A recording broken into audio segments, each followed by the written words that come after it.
नमस्कार दोस्तों, स्वागत है आपका friends at preparation YouTube channel पर। इस चैनल पर मैं लेके आता हूं रोजाना करंट अफेयर जनरल स्टडी से रिलेटेड ये वीडियो, जिसे आप यूटिलाइज कर सकते हैं अपने प्रिपरेशन के लिए। अगर आप किसी भी कॉम्पिटेटिव एग्जाम की प्रिपरेशन करते हैं और आपका सिलेबस जनरल स्टडीज और करंट अफेयर है, ये वीडियो आपके लिए काफी यूजफुल होने वाली है। चलिए क्वेश्चन को अटेम्प्ट करते हैं और चेक करते हैं कि भाई लास्ट में आप कितने क्वेश्चन को सही कर पा रहे हैं। और बीच में मैं आपसे कुछ क्वेश्चन भी पूछूंगा, इसके आंसर भी आपको कमेंट बॉक्स में लिखना है। चलिए देखते हैं। फर्स्ट क्वेश्चन में आपसे पूछा जा रहा है, consider the following statement with reference to inflation targeting by Reserve Bank of India. Reserve Bank of India, जिसे शॉर्ट में आरबीआई भी बोला जाता है, इसके द्वारा हमारी कंट्री में इन्फ्लेशन का क्या टारगेट रखा जाता है, इसके रिगार्डिंग आपसे ये क्वेश्चन पूछा जा रहा है। इस क्वेश्चन में आपके पास ये फर्स्ट और इसके बाद ये सेकंड दो स्टेटमेंट दे दिए गए हैं।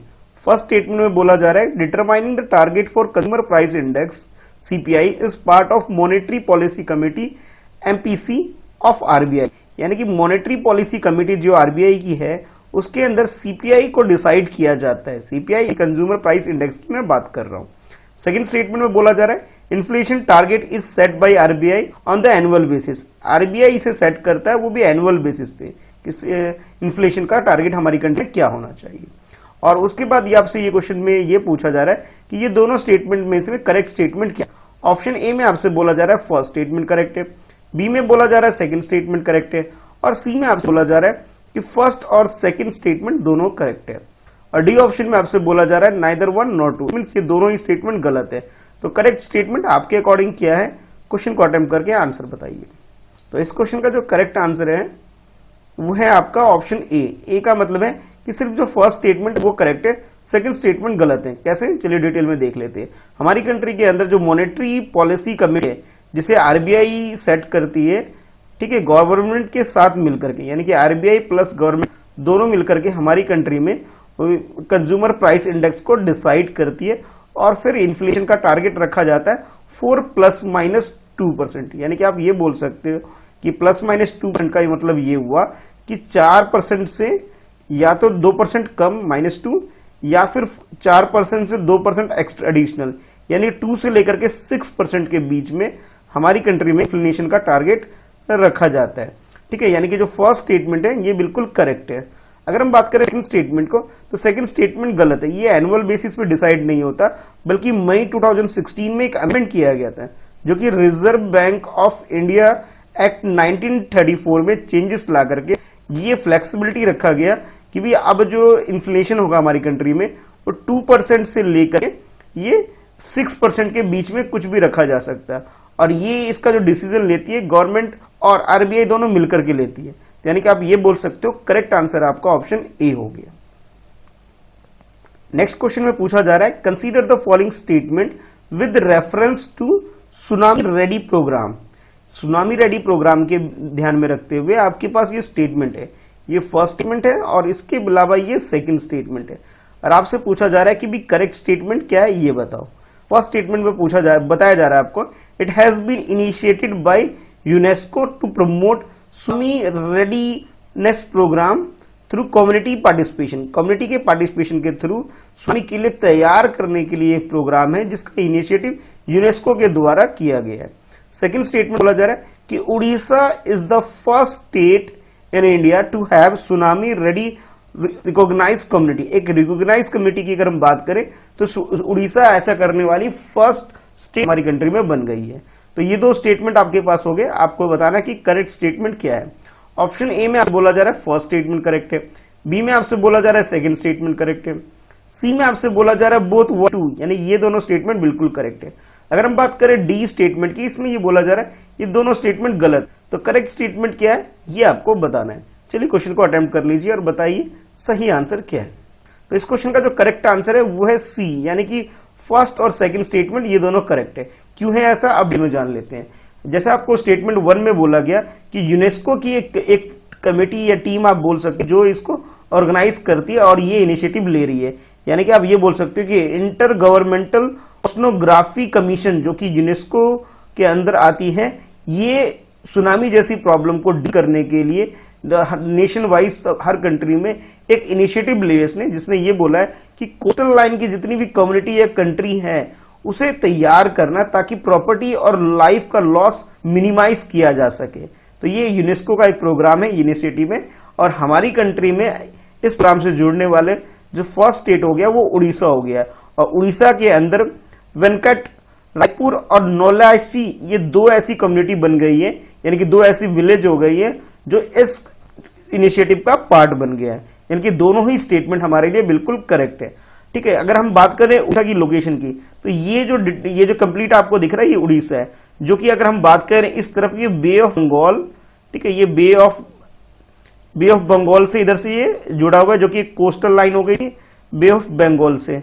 अच्छा, उसके बाद अगर मैं बात करूं तो भाई इधर ये वेस्ट बंगाल से एसोसिएटेड है, जुड़ी हुई इसकी बाउंड्री, और इधर ये झारखंड से, और इधर ये छत्तीसगढ़ से, और नीचे अगर हम बात करें साउथ की साइड तो ये आंध्र प्रदेश से, जो कि चारों तरफ से इसे उड़ीसा को इसे कवर किया हुआ है। और उड़ीसा कोस्टल लाइन के साथ जुड़ा हुआ है बे ऑफ बंगाल की तरफ। हमारी कंट्री में जो ईस्टर्न घाट है उसकी मैं बात कर रहा हूं। इस वजह यहाँ पे सुनामी ज्यादा आने की वजह से ये रेडीनेस प्रोग्राम तैयार किया गया है।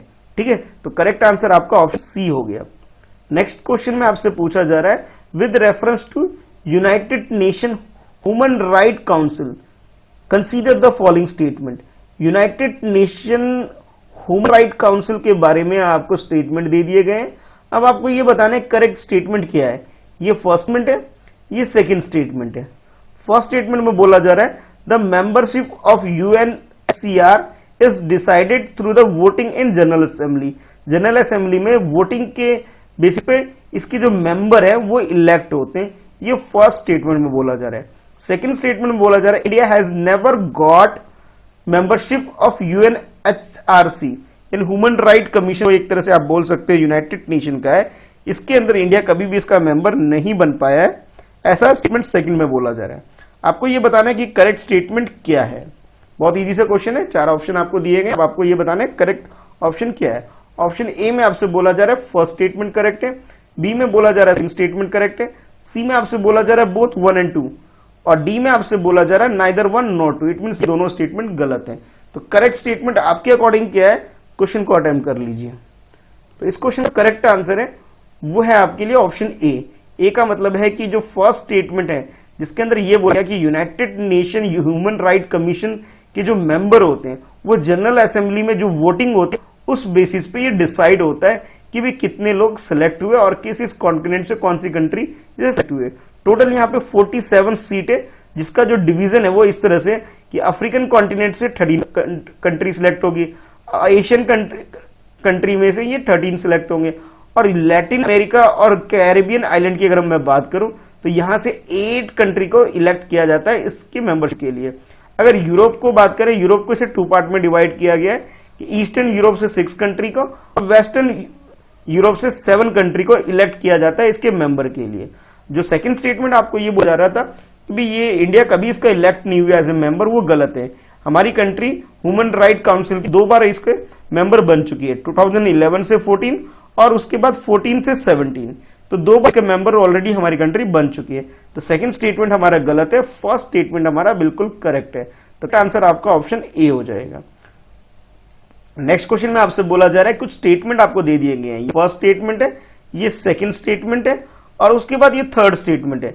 इन तीनों स्टेटमेंट को ध्यान में रखते हुए आपको ये चूज करना है कि भी करेक्ट आंसर आपका क्या है। चलिए 1 by 1 सारे स्टेटमेंट देख लेते हैं। तो फर्स्ट स्टेटमेंट आपसे बोला जा रहा है कि ह्यूमन ल्यूकोसाइट एंटीजीन, इसके बारे में ये फर्स्ट स्टेटमेंट है, जिसमें आपसे बोला जा रहा है ये जो जीन है are usually the same for members of same family, यानी कि एक ही फैमिली में जितने भी मेंबर हैं उनके अंदर ह्यूमन ल्यूकोसाइट एंटीजीन होंगे वो सेम होगा। ये फर्स्ट स्टेटमेंट में बोला जा रहा है। सेकंड स्टेटमेंट में आपसे बोला जा रहा है कि इन autoimmune disease, autoimmune disease में क्या होता है कि जो हमारा इम्यून सिस्टम होता है उसमें अटैक होता है हमारे खुद के टिश्यू और ऑर्गन के थ्रू, जिसकी वजह से ये डिसीज हमें हो जाती है। और थर्ड स्टेटमेंट में बोला जा रहा है lack of iron and disrupted oxygen supply to the brain leading cause of schizophrenia.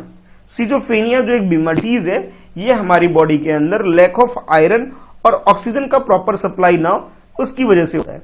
तो ये 3 डिसीज के बारे में आपको 3 स्टेटमेंट आपको दे दिए गए। अब आपको बताना कि करेक्ट आंसर क्या है। ऑप्शन ए में आपसे बोला जा रहा है फर्स्ट और थर्ड स्टेटमेंट करेक्ट है, बी में आपसे बोला जा रहा है सेकंड स्टेटमेंट करेक्ट है, सी आपसे बोला जा रहा है फर्स्ट और सेकंड स्टेटमेंट करेक्ट है, और डी में आपसे बोला जा रहा है कि B second and third statement correct है। तो करेक्ट स्टेटमेंट आपके अकॉर्डिंग क्या है, क्वेश्चन को अटेम्प्ट कर लीजिए। तो इस क्वेश्चन का करेक्ट आंसर है, करेक्ट आंसर आपका ऑप्शन बी है। बी का मतलब ये है कि जो सेकंड स्टेटमेंट है सिर्फ वो करेक्ट है। सेकंड स्टेटमेंट का मतलब ये है कि हमारी बॉडी के अंदर ऑटो इम्यून डिसीज जिसकी बात की जा रही है, ये जो डिसीज है हमारी कंट्री के अंदर इम्यून सिस्टम को एक तरह डिस्क्रप्ट कर देता है, प्रॉब्लम में डाल देता है हमारी बॉडी के खुद के टिश्यू के द्वारा और ऑर्गन में अटैक के द्वारा। तो यानी कि ये बीमारी हमारी बॉडी के इंटरनल ऑर्गन के द्वारा खुद से ही क्रिएट की जाती है। तो यानी कि सेकंड स्टेटमेंट तुम्हारा करेक्ट है, लेकिन हम बात करें थर्ड और फर्स्ट स्टेटमेंट की, इसमें गलती है। थर्ड स्टेटमेंट में ये आप बोला गया कि भी हमारी बॉडी के अंदर जो एक और डिसीज के बारे में बात की जा रही थी कि भी ये जो डिसीज है जिसे सिफ्रोजेनिया जो बोला जा रहा है, ये इस डिसीज के बारे में बोला जा रहा है कि जब लैक ऑफ ऑक्सीजन होता है हमारी बॉडी के अंदर, यानी कि ऑक्सीजन की प्रॉपर सप्लाई नहीं हो या आयरन की कमी हो, तब ये डिसीज होता है। नहीं, ये स्टेटमेंट बिल्कुल गलत है। इस डिसीज के बारे में ये है कि अभी तक इसका जो मेन एग्जैक्ट रीजन या कॉज क्या है ये अभी तक पता नहीं चल पाया है। ठीक है कि थर्ड स्टेटमेंट हमारा गलत हो गया। अगर हम बात करें फर्स्ट स्टेटमेंट की, जिसके अंदर आपसे ये बोला जा रहा था ह्यूमन ल्यूकोसाइट एंटीजीन के बारे में बोला जा रहा था कि हर एक मेंबर जो सेम फैमिली के है उसके अंदर ये जीन की जो सिमिलैरिटी होती है, नहीं ये बात भी गलत है, बल्कि ये एक्सट्रीमली वेरिएबल होती है कि अलग अलग ह्यूमन बीइंग में ये अलग अलग ये जीन्स की कैरेक्टरिस्टिक्स होते हैं। यानी कि आप ये बोल सकते हो कि फर्स्ट और थर्ड स्टेटमेंट आपका गलत हो गया, सेकंड स्टेटमेंट करेक्ट है। इट मींस आपका ऑप्शन बी आपका सही आंसर है। अब देखते हैं नेक्स्ट क्वेश्चन। नेक्स्ट क्वेश्चन में आपसे बोला जा रहा है which of the following mention personality, कुछ पर्सनैलिटी के बारे में आपको दिया गया नेम।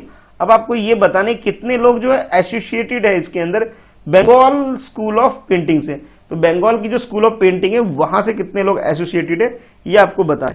तो फर्स्ट पर्सनैलिटी जो है उसमें ये है अविंद्रनाथ टैगोर, सेकंड स्टेटमेंट आपके पास नंदलाल बोस, थर्ड पर्सनैलिटी है सुनियानी देवी, और फोर्थ पर्सनैलिटी है राजा रवि वर्मा। ठीक है, तो ये चार पर्सनैलिटी है जिनके बारे में आपको बताना है कि ये कौन कौन ऐसी पर्सनैलिटी है जो कि बंगाल स्कूल ऑफ पेंटिंग से जुड़ी हुई है।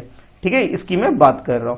तो आपके पास ये चार ऑप्शन है और चारों ऑप्शन में से आपको करेक्ट आंसर आपका चूज करना है। ऑप्शन ए में बोला जा रहा है फर्स्ट और फोर्थ स्टेटमेंट करेक्ट है, ऑप्शन बी में आपसे बोला जा रहा है second and third statement correct है, और ऑप्शन सी में आपसे बोला जा रहा है third and fourth statement correct है, और ऑप्शन डी में आपसे बोला जा रहा है 1 2 3 स्टेटमेंट जो है वो करेक्ट है। तो करेक्ट आंसर आपके अकॉर्डिंग क्या है ये आपको बताना है। ठीक है, चलिए क्वेश्चन को अटेम्प्ट कर लीजिए। तो इस क्वेश्चन का जो करेक्ट आंसर वो है आपका ऑप्शन डी। डी का मतलब ये हुआ कि फर्स्ट सेकंड थर्ड तो ये करेक्ट है, फोर्थ पर्सनैलिटी जो है वो गलत है। फोर्थ पर्सनैलिटी का मतलब ये है, मैं बात कर रहा हूं जो लास्ट में आपको जो पर्सनैलिटी दी गई थी राजा रवि वर्मा, राजा रवि वर्मा जो है उसके बारे में ये बोला जाता है एक तरह से फ्यूजन पेंटिंग करते हैं जो कि यूरोपियन और इंडियन स्टाइल को दोनों स्टाइल ऑफ पेंटिंग को मिक्स करके अपनी पेंटिंग कंप्लीट करते हैं, जिसकी वजह से राजा रवि वर्मा को एक तरह से इलेक्ट नहीं किया इंडियन पेंटर के द्वारा, एक तरह से सपोर्ट नहीं किया जाता, उन्हें इंडियन जो ये बंगाल पेंटिंग है उसका मेंबर इसे नहीं कंसीडर किया जा सकता, आप ये बोल सकते हो। बाकी अगर हम बात करें बाकी लोग जो है वो बंगाल स्कूल ऑफ पेंटिंग से बिलोंग करते हैं, इनसे जुड़े हुए, जिसके अंदर अविंद्रनाथ टैगोर जिनकी फोटो आप ये देख सकते हैं, ये इनकी पिक्चर है। और हाँ, ध्यान आपको ये रखना है कि रविंद्रनाथ टैगोर जो वो भी बहुत अच्छे पेंटर थे। ठीक है, उनके वो भी बहुत अच्छे आर्टिस्ट थे, लिटरेचर में तो बहुत अच्छे थे, उसके अलावा वो आर्टिस्ट भी बहुत अच्छे थे।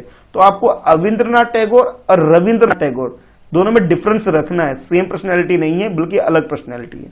अच्छा, और बाकी इसके अगर इस बंगाल स्कूल ऑफ पेंटिंग की मैं बात करूं तो Abanindranath Tagore Calcutta school of art के प्रिंसिपल भी रह चुके हैं, और इनके अलावा E.B. हवेल भी इसके ये दोनों प्रिंसिपल भी रह चुके हैं, और ये दोनों क्या लीडिंग आर्टिस्ट भी है। इसके अलावा और भी अदर पेंटर जो हैं जिनके बारे में आप जान सकते हैं वो ये है नंदलाल बोस, ठीक है, सुनियानी देवी, जैसा कि ये दोनों आपसे क्वेश्चन में पूछा गया था। इसके अलावा कुछ और भी लोग हैं, इनके नाम आप पढ़ सकते हैं और थोड़ा सा रिवाइज भी कर सकते हैं कि नेक्स्ट टाइम अगर आपसे क्वेश्चन पूछा जाए हो सकता है पेंटर बाकी लोगों के नाम बदल के भी पूछे जा सकते हैं। तो करेक्ट आंसर आपका ऑप्शन डी हो गया। डी का मतलब ये हुआ कि पहली तीन जो पर्सनैलिटी है वो बिलोंग करती है बंगाल स्कूल ऑफ पेंटिंग से, अविंद्रनाथ टैगोर, नंदलाल बोस, सुनियानी देवी। राजा रविवर्मा बिलोंग नहीं करते, क्योंकि ये फ्यूजन पेंटिंग करते हैं, यानी कि मिक्स पेंटिंग करते हैं, इंडियन स्टाइल, बंगाल स्टाइल और वेस्टर्न स्टाइल को मिक्स कर करके। तो करेक्ट आंसर आपका ऑप्शन डी हो गया। आज आपके लिए क्वेश्चन ये है कि आपको बताना है कि भाई ये जो रविंद्रनाथ टैगोर हैं, ध्यान रखिएगा रविंद्रनाथ टैगोर की बात नहीं कर रहा मैं, रविंद्रनाथ टैगोर, मैं जिनकी ये फोटो आपको दिखा रहा हूं इनकी मैं बात कर रहा हूं, इनका हमारे इंडियन पेंटिंग या फिर बंगाल पेंटिंग में क्या कंट्रीब्यूशन है, यानी कि इनकी जो फेमस पेंटिंग है इसके बारे में आपको बता, किसी भी 2 या 3 का नाम आप जरूर बताइएगा, ठीक है, कि इनकी जो फेमस पेंटिंग क्या है वो बताना है। इसके अलावा जो आपसे ये भी था कि बंगाल के जो के साथ जो जुड़ा हुआ एक स्टेट है उड़ीसा की मैं बात कर रहा हूं, उड़ीसा के अंदर जो ये 2 ऐसी कम्युनिटी को चूज किया गया है कि भी वो सुनामी रेडीनेस प्रोग्राम का पार्ट हो गए हैं। तो ये जो 2 विलेज कह लो आप या 2 ये आप कम्युनिटी की बात में कर रहा हूं, तो ये कम्युनिटी कौन से डिस्ट्रिक्ट से बिलोंग करती है उड़ीसा के, ये आपको आंसर में बना है, ठीक है। तो चलिए मिलते हैं फिर नेक्स्ट वीडियो में। आज की इस वीडियो में इतना ही है, ठीक है। नीचे डिस्क्रिप्शन में बाकी अदर यूजफुल वीडियो की लिंक है, आप देख सकते हैं। मेरे टेलीग्राम ग्रुप को भी आप ज्वाइन कर सकते हैं। इसके अलावा आप सोशल मीडिया हैंडल पे मुझे फॉलो कर सकते हैं। चलिए फिर मिलते हैं नेक्स्ट वीडियो में। आज की इस वीडियो में इतना ही है, और जाते जाते वीडियो जरूर लाइक करके जाइएगा।